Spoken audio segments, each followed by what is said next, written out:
I'm Falana Fragrance, and I cannot believe that I'm sitting here alongside the founder of one of my favorite fragrance brands. I'll let you introduce yourself. My name is Steyn Grobler. I'm the owner, the founder, and the one-man band behind Aqualis London. How did you get involved in fragrances?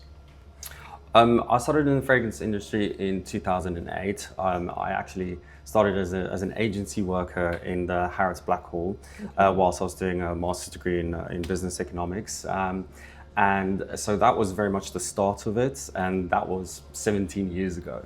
And what drew you to luxury fragrances? I've always been obsessed with perfumes from like a very, very young age. I spent hours in perfume shops myself, and at the same time, I was always like incredibly entrepreneurial. And so this kind of part-time job in Harrods just ignited this whole passion in me yet again to mix my passion of perfume with my love for like business and being an entrepreneur. So it was really a match made in heaven.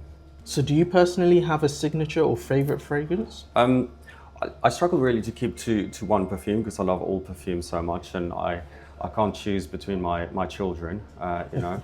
However, I think Kinesis is really my own go-to perfume that I wear the most because it's the super fresh, like really invigorating fragrance that sets me up for the day, and I feel like when I smell very, very heavy perfumes, you know, my mind immediately goes to work. So Kinesis is something that's like a little bit more subtle and something that I just love wearing. And I made it for myself actually as a very functional perfume, something to like head to the office to or something to go to the gym to. So Kinesis is very much like my go-to because I love the like invigorating apple notes and the ginger, and like I use so many fresh ingredients in there. And then it just has this really beautiful like white musk, patchouli base to just give it like a bit of tenacity as well. So yeah, Kinesis is definitely my go-to at the moment. Any fragrances specifically that sort of got you interested when you were younger?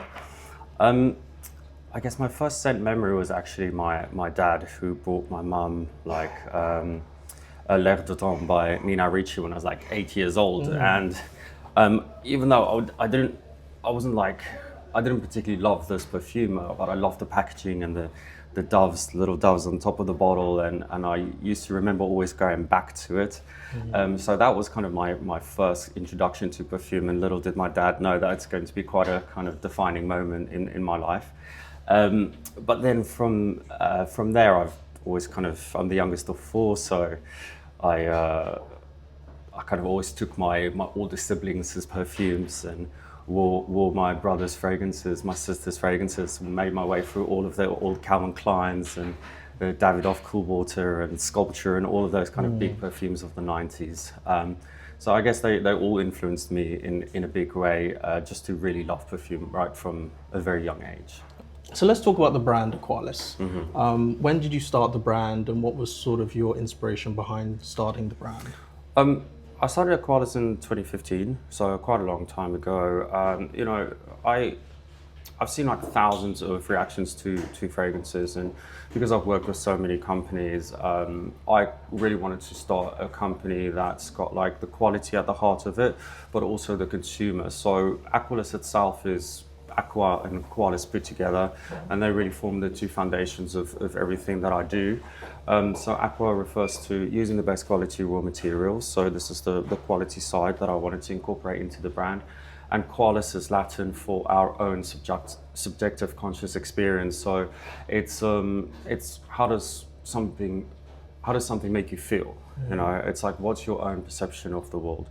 And because people's reactions to perfume is so unique to every individual, I wanted to kind of incorporate this feeling of fragrance into the brand. So when you kind of put Aqua and Qualis together, you get Aqualis, and it's about how does the fragrance make you feel? You know, I always say that I create the perfumes, but it's really the person that wears them that brings them to life. So that was the inspiration behind the brand, to take all of my old experience and kind of encapsulate that into something unique and, you know, beautiful for consumers. So let's go into some of your pieces here. Let's start with this beautiful gold one. Okay, Kruger Parfum. Yes. So yes, I'm South African, and Kruger played a huge part in the history of South Africa. So I wanted to use the Kruger Rand, which is a golden coin, which is an ounce of gold, a very, very famous coin in South Africa, as the inspiration for this perfume. And the idea was to create a fragrance that smells like the texture of gold, you know. So how did we do this? We imagined the glint of the gold, which is very much painted by rose and saffron, but actually we used two different types of rose in this, both from Turkey, an essential oil and an absolute. So you get this really beautiful cloud of roses in the opening with the pink pepper. So that was kind of the glint of the gold. And then to create this kind of smooth effect on the perfume, it's got loads of vanilla, sandalwood and musk, which gives it a really beautiful smooth texture. And then also just to add very nice character and even more texture to the perfume, we use like amber and papyrus oil to just round it off. Mm-hmm. So what you get with Kruger is actually, it's fresh, it's spicy, it's got a powderiness, a little bit of a sweetness, and all of it in this really beautiful balance. Now, Kruger is the first fragrance that I smelt from the collection, I think a few years ago when I discovered Aqualis, and it really drew me to the brand. And I feel that that's the same with a lot of other people as well. I believe that's your bestseller. Kruger is one of the best sellers, yes, certainly. What do you think it is that really draws people towards that sort of scent profile that you've created? The gold flakes? Yes. I'm joking. I think it is just an incredibly beautifully done perfume. I worked with Jean-Charles Mignon to create this. So the balance of it is so beautiful, and you know, it is incredibly intriguing. So, and people do pick it up, but they're not let down when they smell it. And it's very much the ingredients that we used in this, you know, it's like really taking all of the top quality materials that we could find to encapsulate it into this like ultra luxurious fragrance. So I think, first of all, the look of it draws people in, but the scent really doesn't disappoint at all. And this is one of the higher concentration, oil concentration perfumes you have.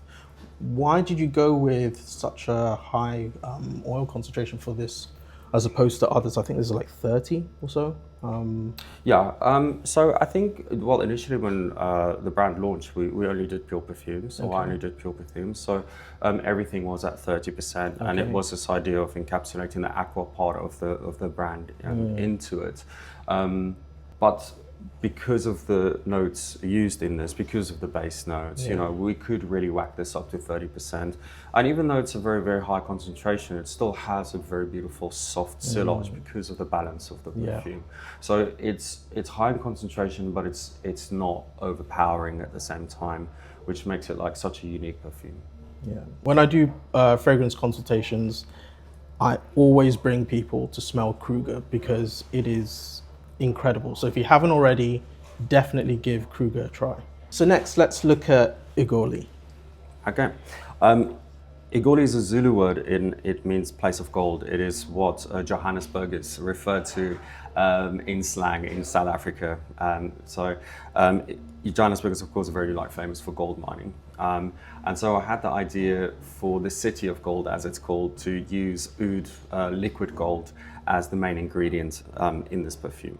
Obviously there are lots of different types of oud out there. So how did you decide on what oud works best for what you were looking to do? So we actually use something called an oud Brianna in this, and it's a white oud, which is a part of the agarwood tree that is not infected.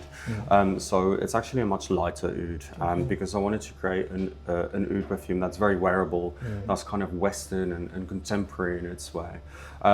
So we specifically used that type of oud, and one of the only people in the world that's actually got this raw material is Chris Carbonell. So I specifically went to him to create this fragrance, and then we really mixed it with much fresher ingredients like lavender and orange blossom, which is like very, very interesting ingredients to use with this kind of composition to create a fragrance that is at once enveloping but really, really super, super unique. It has that very distinctive oud opening, but actually once it settles down, it's actually quite soft and fresh, which is kind of a paradox in the perfume that I also wanted to create. So I'll let you choose the third fragrance to talk about. Which one have you chosen? So I spoke about Kinesis before, and one that I use a lot. But the other one that I've kind of used throughout the years, and I get bored very, very quickly of perfumes, but I somehow haven't got bored of this one, is Utopia. And the reason why I love this perfume is because it's so versatile. You can use it in the summer or in the winter because it has this really beautiful like blood orange and apricot leaf extract opening, which makes it kind of very fresh and sweet at the same time. But then once that settles down, you get this osmanthus, like soft peach apricot accord again, and lots of amber and vanilla, which makes it kind of perfect to use for any season because it's very fresh in the beginning, but then you have this very warm coziness. So you can use it in both the summer and the winter.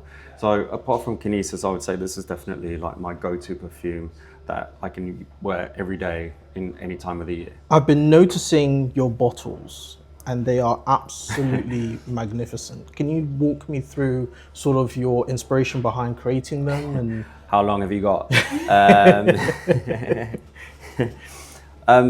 I collaborated with an architect called Steyn. He's no relation of mine. I didn't just Google my own name, I promise. But yeah, he's an amazing contemporary architect that also from South Africa, and he happened to have offices just around the corner from me in Hackney, so it was kind of like this match made in heaven, really.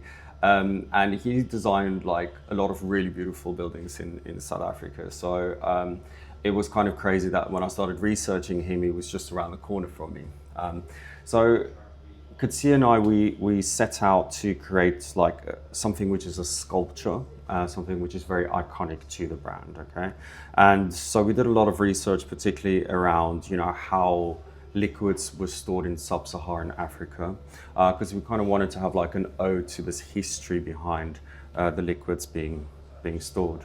And of course, one of the first things we came across was the ostrich egg, and the second thing was the African calabash. So this was really kind of the starting point for the bottle. So if you look, that's actually an ostrich egg, and then we cut out the African calabash out of it. So this is like an ode to like, the kind of the dwellers in sub-Saharan Africa over millennium. Then we both grew up around nature, being South African, and we really wanted to create something that looks like you can find it in nature. So we looked at design codes that are found in nature, and you've got like these kind of very clear mathematical design codes like the Fibonacci sequence and the golden ratio. So we incorporated this side, those designs into this side of it. But also, if you look at the bottle, it has the Aqualis DNA in it, because this is the Aqua side and this is the Aqualis side. Yeah. So you kind of have this fusion of the two concepts of the brand coming together also. So to summarize, it's a sculptural flacon that is inspired by design codes that are found in nature. So because I come from a retail background, I know that it can be a little bit of a war zone at times. So we also kind of wanted to make it a very functional bottle. So we created extra glass weight on this side of the bottle so that when you do tip it over, it's going to stand back up again. So you can really give it a go. And so the glass kind of counterbalances it again. And then as I said, how long have you got? Then the final thing is because it's a sculpture, we wanted to create like a different experience depending on what angle you're looking at the bottle at. So whether you look at a bottle from this side like that, or from this side, or even from the top, you get like a very, very different experience of the bottle. And again, this is this idea of qualis, of trying to evoke a concept or trying to evoke a feeling in the person that's experiencing it. So that's everything that went into the bottle. And the project took 2.5 years for us to be able to actually manufacture it and to bring it to market. So it was like a really long, very, very big project. And very difficult thing to make. I can imagine. These bottles are all 100 ml. Yes, they are. They're So 100 milliliters. if you get 100 ml of any of them, you get one of these beautiful bottles that we see. Yeah. Okay, amazing. And then those are your 50 ml. Yes, the 50 milliliters are a little bit more handy for like traveling. So, you know, we keep making them. That's obviously not very convenient. Yeah. I carry the box it comes in, so I put everything together and so just for the sake of kind of convenience as well, we just have these kind of 50 milliliters, and they're also just really beautiful, like scaled back contemporary luxury themselves. So you have a very unique fragrance here on Salon de Parfum. I believe it's the only fragrance with 3 different types of oud in it. So yeah, that is called triptych, and as the name would suggest, it's got 3 different types of oud in there.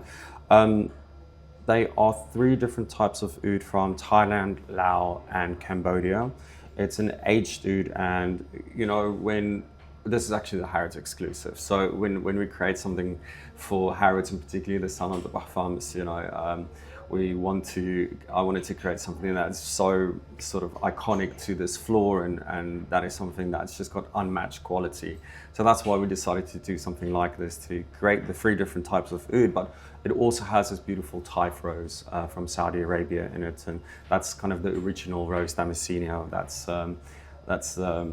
that's been used through ages. And even though the ouds have got like this very strong signature oud scent to them, you have the Thai rose that raises the composition, and then we also used vanilla from Madagascar, so vanilla bourbon that takes like 3 years to make, just to soften the oud again, and then amber again just to add texture to it. So the opening of the perfume is very oud. It's like, you know, very much in the signature of it, but in the dry down, it's actually something really, really soft because of these other ingredients that we used. But it has this huge, loud sillage, and it's definitely one for the oud lovers. Yeah, when I first smelt it, the first thing I thought was, I need to meet the person who sat down and put all this oud in here, because I need to understand the mind that went into that.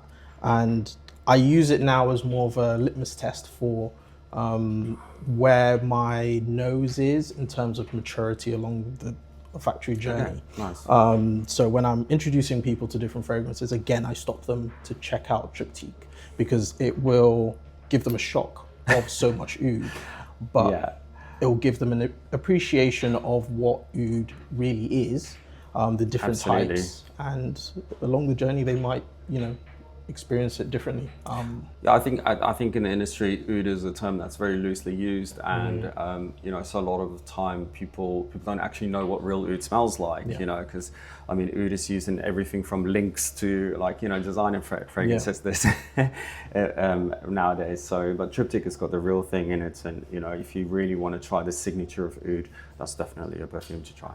Now, a fragrance that you released earlier this year, which I fell in love with and my wife fell in love with, and there's now a little bit of a tug of war of who can use it, who can't.